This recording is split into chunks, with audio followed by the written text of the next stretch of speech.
नमस्कार, आप सभी का स्वागत है जनता टीवी पर। मैं हूं आपके साथ दुर्गा शर्मा। बिहार की खबरों की ओर रुख करेंगे, लेकिन उससे पहले आपको एक बड़ी खबर से रूबरू कराते हैं। बड़ी खबर आप तक पहुंचा रहे हैं। आपको बताते हैं ये बड़ी खबर पीएम मोदी से जुड़ी है, जहां पीएम मोदी की मां पर अभद्र टिप्पणी का मामला। पीएम मोदी ने इस पर जवाब दिया। मां के अपमान पर बोले प्रधानमंत्री मोदी, मां की गरिमा सबसे ऊपर होती है। पीएम की मां को लेकर अभद्र टिप्पणी की गई थी, जिसके बाद अब पीएम मोदी ने इसका जवाब दिया। बोले पीएम मोदी की मां पर अभद्र टिप्पणी का ये मामला। मां के अपमान पर बोले हैं प्रधानमंत्री नरेंद्र मोदी, मां पर टिप्पणी करना बेहद ही गंभीर मामला। मां की गरिमा सबसे ऊपर होती है। पीएम मोदी ने मां के ऊपर की गई अभद्र टिप्पणी को लेकर अब जवाब दिया। पीएम मोदी ने साफ तौर पर कहा कि अभद्र टिप्पणी करना बेहद गरिमाई मामला। मां के अपमान पर बोले हैं प्रधानमंत्री मोदी, मां की गरिमा सबसे ऊपर होती है। प्रधानमंत्री नरेंद्र मोदी की मां पर की गई अभद्र टिप्पणी पर अब प्रेस कॉन्फ्रेंस में संबोधन के द्वारा पीएम नरेंद्र मोदी ने जवाब दिया। पीएम मोदी ने कहा कि अपमान बेहद ही, यहाँ पर मां पर गरिमा सबसे ऊपर होती है, उन पर इस तरह की अभद्र टिप्पणी करना बेहद ही निंदनीय। मां का सम्मान बिहार की पहचान है। पीएम मोदी ने इस पर दिया जवाब। वाले बिहार में कुछ दिन पहले जो हुआ, उसकी मैंने कभी कल्पना तक नहीं की थी। किसी बिहार के मेरे भाई बहन ने कल्पना नहीं की होगी, हिंदुस्तान के किसी व्यक्ति ने कल्पना नहीं की होगी। बिहार में आरजेडी कांग्रेस के मंच से मेरी मां को गालियां दी गई। ये गालियां सिर्फ मेरी मां का अपमान नहीं है, ये देश की मां, बहन, बेटी का अपमान है। मुझे पता है आप सबको भी, बिहार की हर मां को, बिहार की हर बेटी को, बिहार के हर भाई को ये देख सुनकर कितना बुरा लगा है। मैं जानता हूं इसकी जितनी पीड़ा मेरे दिल में है, उतनी ही तकलीफ मेरे बिहार के लोगों को भी है। और इसलिए आज जब इतनी सारी तादाद में लाखों बिहार की माताओं बहनों के मैं दर्शन जब कर रहा हूं, जब आपकी मौजूदगी है, तो आखिर मैं भी एक बेटा हूं। जब इतनी सारी माताएं बहनें मेरे सामने हैं, तो आज मेरा मन भी, मेरा दुख आपको साझा कर रहा हूं, ताकि मेरी पीड़ा आप माताओं बहनों के आशीर्वाद से मैं इसे झेल पाऊं। चलिए रुक करेंगे एक और बड़ी खबर का, जहां नीतीश कैबिनेट की बैठक में 48 एजेंडों पर मुहर लगी है। ग्राम कचहरी सचिव के मनोदय में बढ़ोतरी की गई। बड़ी खबर, जहां नीतीश कैबिनेट की बैठक में 48 एजेंडों पर मुहर लग गई है। ग्राम कचहरी सचिव के मानदेय में बढ़ोतरी की गई। कला संस्कृति विभाग में 25 पदों का सृजन किया गया है। पथ निर्माण विभाग के कई प्रस्तावों पर भी मुहर लगी है। बिहार राजस्व कर्मचारी संपर्क नियमावली मंजूर की गई है। उच्च न्यायालय में कई पदों पर सृजन किया गया। बड़ी खबर, बड़ी जानकारी आप तक पहुंचा रहे हैं, जहां सीएम यहां पर नीतीश कैबिनेट की बैठक में 48 प्रस्तावों पर मुहर लगी है। ग्राम कचहरी सचिव के मनोदय में भी बढ़ोतरी की गई। इसी के साथ कला संस्कृति विभाग में 25 पदों पर सृजन किया गया है। पथ निर्माण विभाग के कई प्रस्तावों पर भी मुहर लगी है। इस कैबिनेट बैठक में नीतीश कैबिनेट में 48 प्रस्तावों पर मुहर लगी, जिसमें उच्च न्यायालय में कई पदों का भी सृजन किया गया है। 48 एजेंडे जिन पर अब मुहर लगी है।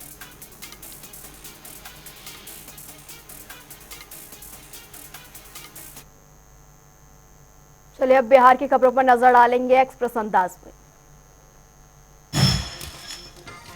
बिहार में राज्य जीविका निधि क्रेडिट कोऑपरेटिव फेडरेशन लिमिटेड का उद्घाटन। पीएम मोदी ने वीडियो कॉन्फ्रेंसिंग के जरिए किया उद्घाटन। 105 करोड़ रुपए की राशि का जीविका निधन में किया गया ट्रांसफर।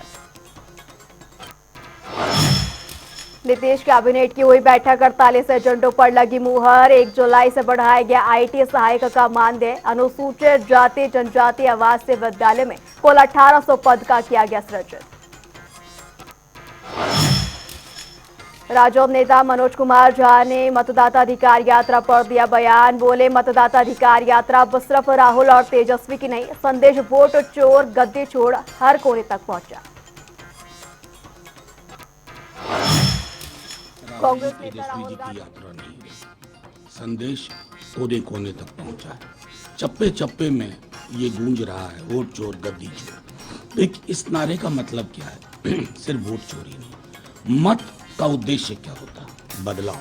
बदलाव किस लिए? नौकरी, रोजगार, बेहतर स्वास्थ्य व्यवस्था, बेहतर सामाजिक सुरक्षा। एक अगर ये प्रक्रिया संदिग्ध हो जाती है तो बदलाव की कोशिशें भी मैं समझता हूं पृष्ठभूमि में चली जाती है।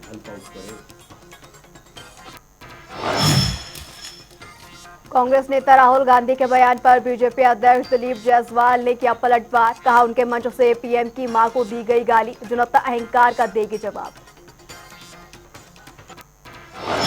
राहुल गांधी जी इस बात को भूल रहे हैं कि उनके मंच से इस देश के यशस्वी प्रधानमंत्री के स्वर्गीय माता जी को गाली बकने का काम किया गया। मैं आज भी उनको बोल रहा हूं कि भगवान सुबुद्धि दे, वो इस बात को बोलें कि ये मंच पर गलत हुआ है। इस तरह से स्वर्गीय माता जी, किसी की भी मां हो, को गाली बकने का किसी भी राजनीतिक दल के कार्यकर्ता को अधिकार नहीं है।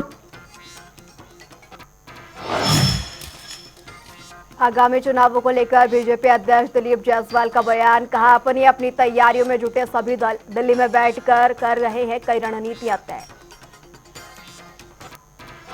चुनाव के अब मात्र 2 महीने रह गए हैं और 1 महीना बाद चुनाव आयोग अपनी प्रक्रिया भी शुरू कर देगी।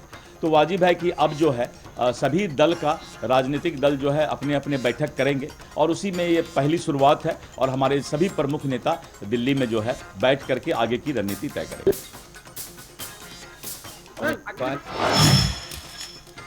राहुल गांधी के बयान पर केंद्रीय मंत्री जीतन राम मांझी ने कहा, पहले एटम बम फोड़कर क्या हुआ, चींटी तक नहीं मरी, हाइड्रोजन बम फटेगा तो क्या हो जाएगा।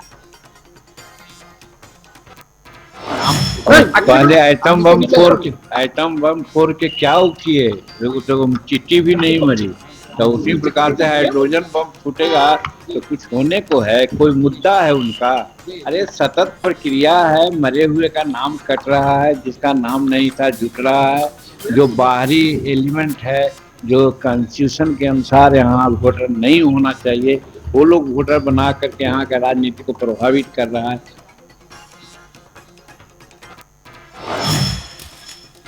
बिहार के उप मुख्यमंत्री विजय कुमार सिन्हा ने राहुल गांधी के बयान पर किया पलटवार। कहा, राहुल गांधी करना चाहते हैं तमाशा, संवैधानिक संस्था को कर रहे हैं बदनाम।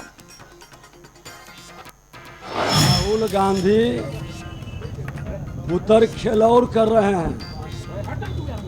ये आज तक सूत्री बम भी नहीं बनाए हैं।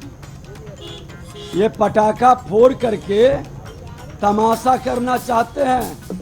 अरे जो लोकतंत्र के डाकू रहा है, जो भ्रष्टाचार के जन्नी के गोद में पला है, जो आतंकवाद, उग्रवाद, अपराध और भ्रष्टाचार को पोषित किया है, वो एक देशभक्त। कांग्रेस नेता दिग्विजय सिंह का बयान। कहा, मुख्यमंत्री उस पार्टी का बनेगा जिससे मिलेगा बहुमत, लंबे समय से चलती आ रही है ये परंपरा। एक बात समझ लीजिए, मुख्यमंत्री उसी पार्टी का बनेगा जिसके पास बहुमत आएगी। पूर्व से ये परिपाटी जो है, ये कुछ जगह है, कुछ जगह नहीं है। इसलिए कौन मुख्यमंत्री बनेगा अगर हम लोग तय कर देंगे तो आप लोग क्या करेंगे? कांग्रेस नेता पवन खेड़ा ने कहा, राहुल गांधी बीजेपी नेताओं से उनकी ही भाषा में कर रहे बात, गांधीवादी भाषा समझने वाले नहीं हैं ये लोग। भाषा में इनसे बात कर रहे हैं राहुल गांधी, यही भाषा इन्हें समझ में आती, इसीलिए ये भाषा का इस्तेमाल हो रहा है, क्योंकि इनको और कोई भाषा नहीं समझ में आती। आपको लगता है इनके सामने हम गांधीवाद वाली भाषा इस्तेमाल करेंगे इनको समझ में आएगी? ये गोडसे के उपासक हैं, इनसे तो इसी तरीके से बात की जाएगी। रविशंकर प्रसाद समझते हैं इस बात को अच्छी तरह। राहुल गांधी पर केंद्रीय मंत्री गिरिराज सिंह का हमला, बोले पीएम देश के लिए जीते, राहुल विदेशी हितों के लिए, क्या ये भारत के नागरिक भी हैं? प्रधानमंत्री जवाब नहीं देते, प्रधानमंत्री देश के लिए जीते। राहुल गांधी विदेश के लिए जीते, क्योंकि ये जब से विपक्ष के नेता बने हैं, अब एलओपी भी बने हैं, इनकी समझदारी नहीं बढ़ी है। एलओपी जो होता या विपक्ष का नेता होता, कभी अटल बिहारी वाजपेयी और लोहिया, राम मनोहर लोहिया जैसे लोग थे, देश के बाहर जाकर के गालियां देना ये इनका फितरत हो गया।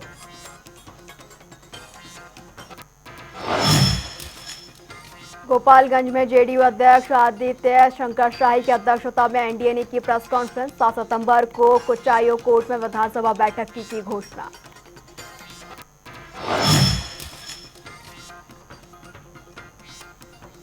संगठन प्रभारी संतोष कुशवाहा ने की प्रेस कॉन्फ्रेंस, कहा 2005 से पहले बदहाली की स्थिति में था बिहार, मुख्यमंत्री नीतीश ने बीमार बिहार को बनाया बढ़ता बिहार।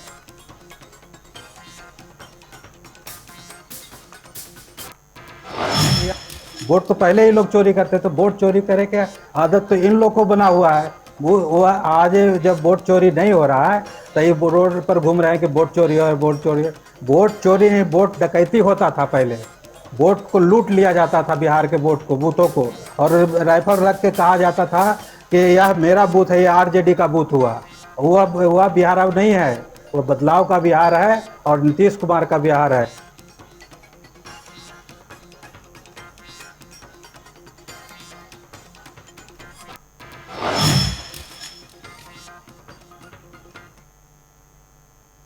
फिलहाल यहाँ रुकेंगे, एक छोटे से ब्रेक के लिए, जल्द हाजिर होंगे।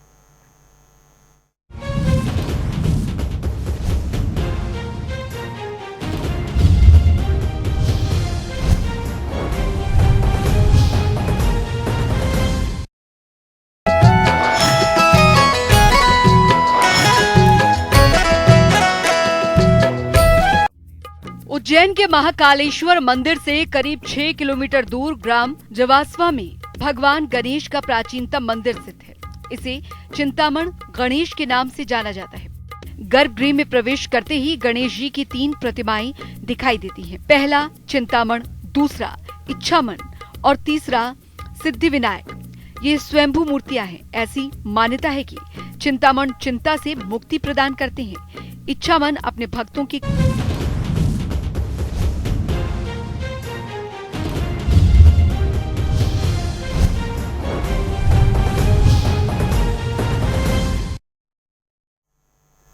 ब्रेक के बाद आप सभी का एक बार फिर स्वागत है। बिहार एक्सप्रेस में आगे बढ़ेंगे। अनोखे अंदाज में दिखे नेता तेजस्वी यादव मरीन ड्राइव पर ठुमके लगाते हुए आए नजर। डांस की वीडियो सोशल मीडिया पर तेजी से हुई वायरल। जमुई में 3 सूत्री मांगों को लेकर एम्बुलेंस कर्मी की अनिश्चितकालीन हड़ताल। सदर अस्पताल स्थित एसीएमओ कार्यालय के पास किया प्रदर्शन। मुजफ्फरपुर में जमाबंदी पंजी, यहां पर 2 नंबर ना मिलने से महिला हुई परेशान। महिला ने प्रखंड कार्यालय में आत्मदाह की कोशिश, सीओ ने कार्रवाई का दिया आश्वासन। पटना में डेंगू का कहर लगातार जारी। 300 पार पहुंची डेंगू मरीजों की संख्या। 5 मिले हैं नए मरीज। पीएमसीएच में डेंगू वार्ड किया गया तैयार। स्वास्थ्य विभाग ने 20 हॉटस्पॉट किए चिन्हित। मुजफ्फरपुर गोबर सही में जलभराव और नल जल संकट से लोग परेशान। लोक चेतना दल के मंत्री आवास का किया घेराव। जनता की अनदेखी पर विरोध जताया। मुजफ्फरपुर जंक्शन पर पुलिस ने चलाया ऑपरेशन सतर्क। अभियान के तहत पुलिस ने राजधानी एक्सप्रेस से 2000 किलो विदेशी इलायची की जब्त। कीमत 24 लाख कस्टम विभागों को सौंपी। गोपालगंज में बंदरों का आतंक, बंदर ने नवजात पर किया हमला, बच्चा गंभीर रूप से हुआ घायल। सूचना मिलने पर पहुंची वन विभाग की टीम जांच में जुटी।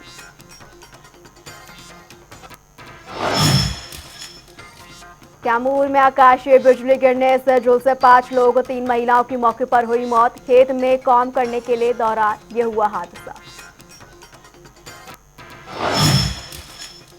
रोहतास में 2 बाइक की आमने सामने टक्कर, हादसे में 2 लड़की की मौत। सूचना मिलते ही मौके पर पहुंची पुलिस जांच में जुटी। सीतामढ़ी में गणपति पूजा के दौरान पंडाल में हुई फायरिंग, पूर्व विधायक रमनेश ने यादव को किया घायल। मौके पर पहुंची पुलिस, मामले की तफ्तीश में जुटी पुलिस। औरंगाबाद के निजी क्लिनिक में जच्चा बच्चा की मौत से परिजन भड़क उठे, इलाज में लापरवाही का लगा आरोप। पुलिस ने हंगामा कर कराया शांत, डॉक्टर के खिलाफ की जोर पकड़ने की कार्रवाई।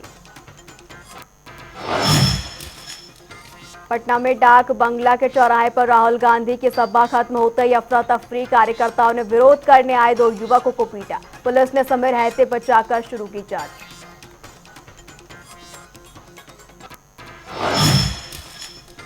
रोहतास के जमुहारा बांध नहर में धान के खेत में काम करते समय शौच के लिए गए मजदूर रमजीत भुइया ने पानी में डूब गए, शव बरामद किया गया। पोस्टमार्टम के लिए भेजे गए शव, पुलिस जांच में जुटी।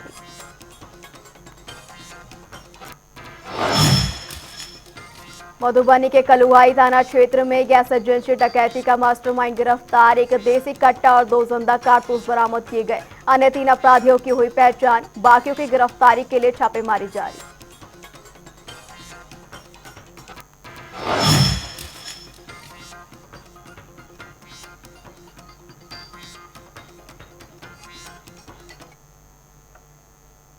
वहीं बिहार में एसआईआर के दौरान लगभग 3 लाख मतदाताओं के दस्तावेजों में गड़बड़ियां पाई गई हैं।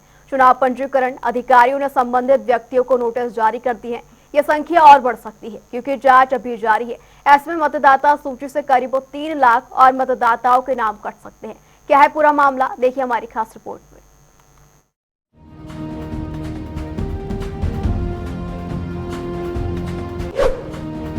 एसआईआर में बड़ा खुलासा, बिहार में 3 लाख वोटरों पर चुनाव आयोग को शक। चुनाव आयोग ने नोटिस भेजकर मांगा जवाब। बिहार में मतदाता सूची को लेकर बड़ा खुलासा हुआ है। मतदाता सूची के विशेष गहन पुनरीक्षण यानी कि एसआईआर अभियान के दौरान निर्वाचन पंजीकरण अधिकारियों ने लगभग 3 लाख मतदाताओं के दस्तावेजों में गड़बड़ी पाई है। इन मामलों में संबंधित लोगों को नोटिस भेजकर 7 दिन के अंदर उपस्थित होने के लिए कहा गया है। जानकारी के अनुसार ये संख्या अभी और बढ़ सकती है क्योंकि विधानसभा क्षेत्रों में दस्तावेजों की जांच प्रक्रिया अभी जारी है। चुनाव आयोग द्वारा 1 अगस्त को जारी की गई ड्राफ्ट मतदाता सूची में कुल 7.24 करोड़ मतदाताओं के नाम शामिल किए गए हैं। इन सभी वोटर्स को पात्रता साबित करने के लिए चुनाव आयोग की तरफ से निर्धारित 11 दस्तावेजों में से कोई एक दस्तावेज 1 सितंबर तक जमा करना होगा। चुनाव आयोग ने एक आधिकारिक बयान में बताया कि अब तक 98.2% वोटर्स ने जरूरी दस्तावेज जमा कर दिए हैं। इसी प्रक्रिया के तहत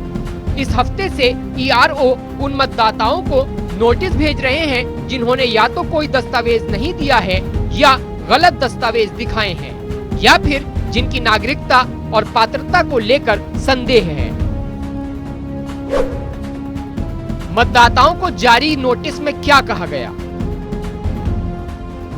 ईआरओ द्वारा जारी किए गए नोटिस में किसी खास नियम या कानूनी प्रावधान का उल्लेख नहीं किया गया है। ये केवल एक सामान्य सूचना के रूप में प्रस्तुत किया गया है जिसका उद्देश्य ड्राफ्ट रोल में प्रविष्टियों के सत्यापन से संबंधित है। नोटिस में यह दर्शाया गया है कि संबंधित मतदाता का नाम गणना फॉर्म और घोषणा के आधार पर फॉर्मेट वोटर लिस्ट में शामिल किया गया था। नोटिस में कहा गया है कि आपके द्वारा प्रस्तुत दस्तावेजों के सत्यापन के दौरान ये पाया गया है कि उनमें कुछ गड़बड़ी है। ये गड़बड़ी इस बात पर संदेह उत्पन्न करती है कि आप इस विधानसभा क्षेत्र में मतदाता के रूप में रजिस्टर्ड होने के पात्र हैं। नागरिकता और पात्रता जांच की प्रक्रिया। संबंधित मतदाताओं को निर्देश दिया गया है कि वो निर्धारित समय पर अपने दस्तावेजों की मूल कॉपी के साथ ERO के सामने उपस्थित हों। चुनाव आयोग द्वारा 24 जून को जारी एक विशेष आदेश के तहत बिहार में सभी 7.89 करोड़ रजिस्टर्ड मतदाताओं को ड्राफ्ट वोटर लिस्ट में शामिल करने के लिए 25 जुलाई तक गणना फॉर्म भरना जरूरी था। आयोग के अनुसार समय सीमा तक कुल 7.24 करोड़ लोगों ने फॉर्म जमा किए। लगभग 65 लाख नामों को ड्राफ्ट लिस्ट से हटा दिया गया है। हटाए गए नामों में वो लोग शामिल हैं जो या तो मृत पाए गए हैं या राज्य से बाहर प्रवास कर चुके थे या एक से ज्यादा जगहों पर नामांकित थे। चुनाव आयोग ने 2003 के बाद रजिस्टर्ड सभी वोटर्स से उनकी जन्म तिथियों या जन्म स्थान का प्रमाण देने को कहा है। साथ ही 1 जुलाई 1987 के बाद जन्मे लोगों से उनके माता पिता के दस्तावेज भी मांगे गए हैं ताकि उनकी नागरिकता की पुष्टि की जा सके। बिहार में SIR की प्रक्रिया चल रही है और इस दौरान नए खुलासे हो रहे हैं। जहां एक और विपक्ष लगातार बिहार में SIR की प्रक्रिया का विरोध करता नजर आ रहा है, वहीं दूसरी ओर चुनाव आयोग भी तेजी से मतदाता सूची की जांच का काम पूरा करने का प्रयास कर रहा है। बिहार में करीब 65 लाख मतदाताओं के नाम पहले ही वोटर लिस्ट से बाहर हो चुके हैं। हालांकि लिस्ट से बाहर हुए लोगों के पास अभी भी मौका है, लेकिन देखने वाली बात ये है कि अंतिम मतदाता सूची जारी होने से पहले तक कितने लोगों के नाम मतदाता सूची से बाहर किए जाते हैं। ब्यूरो रिपोर्ट, जनता टीवी। बिहार में जैसे जैसे विधानसभा चुनाव करीब आ रहे हैं, राज्य के सियासी समीकरण भी लगातार बदलते जा रहे हैं। इसी बीच जीतन राम मांझी की पार्टी हिंदुस्तानी अवाम मोर्चा इन दिनों बगावत को लेकर चर्चा में है। क्या है पूरा मामला, देखिए ये रिपोर्ट।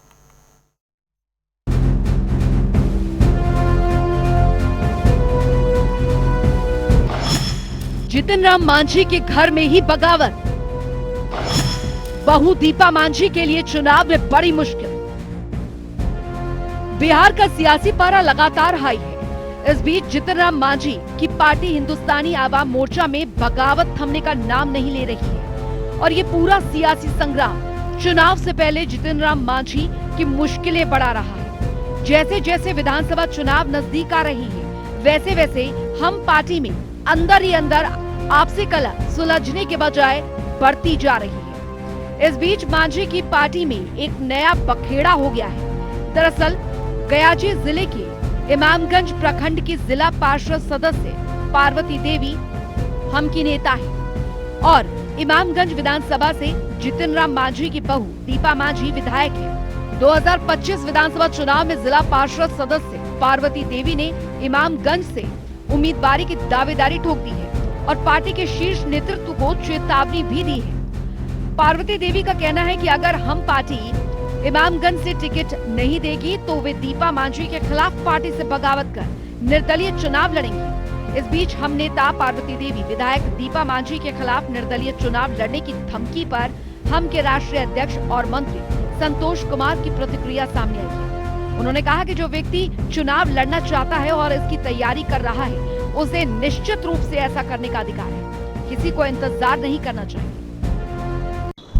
देखिए, जो व्यक्ति को चुनाव लड़ना है और जो अपनी तैयारी कर रहा है, तो निश्चित तौर पर उसकी महत्वाकांक्षा है, तो इंतजार नहीं करना चाहिए, जनता पर विश्वास करना चाहिए। अगर जनता के बीच में कोई व्यक्ति काम कर रहा है और उन्हें लगता है कि जनता उनको तवज्जो दे रही है, जनता उनको जिता देगी, तो किसी दल पर और किसी संस्था के ऊपर डिपेंडेंट नहीं होना चाहिए। और इस तरह के भाषा जो होता है, मुझे जानकारी नहीं उन्होंने क्या बोला, लेकिन अगर ऐसी बात बोली कि हम पार्टी चुनाव लड़ेगी तो हम ही कैंडिडेट होंगे, तो ये तो पार्टी का आंतरिक मामला है ना।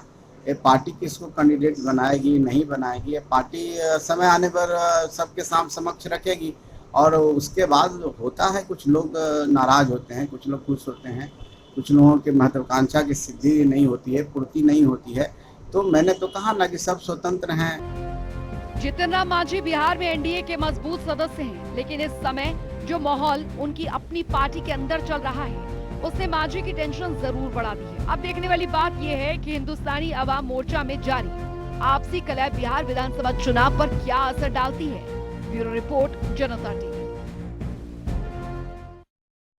फिलहाल बिहार एक्सप्रेस पे इतना ही।